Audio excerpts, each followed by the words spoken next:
People enter into business so that they can make profits. Nobody wants to experience loss in their business venture. So in that your business where you have done your investigation, you have studied it, and then you have come to the conclusion that yes, you can actually survive it, you can make profit in that business.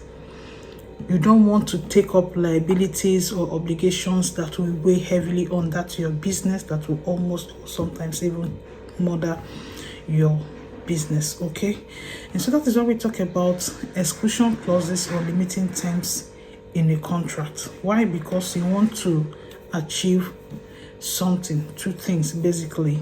One is to define the scope of your risk. We know that it is risky to stay in business. Yes, you encounter risk every day, and so you want to define the scope of that business, and that is like telling the other party while drafting that your agreement that look, this is the scope within which I can operate, so that we don't operate. Okay, for instance, if you're doing transportation or you're into buying and selling, and then you always deliver goods by car road to your customer or your buyers, and then your buyer is now telling you to ship by sea,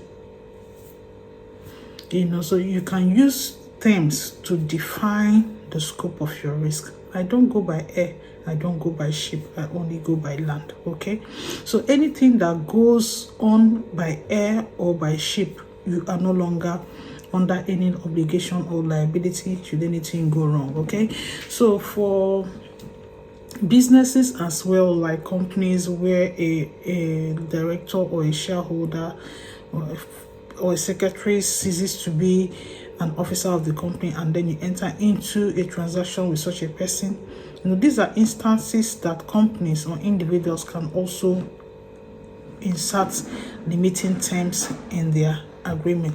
The second reason why people choose to actually insert limiting terms in their contract is to avoid liability or to limit it. Okay, so you choose what and what you can take, what and what you can contain in that business transaction. This is Xavier Law Essence. Here will bring you premium legal tips to help you make informed decisions, live informed life, and discover the best version of yourself.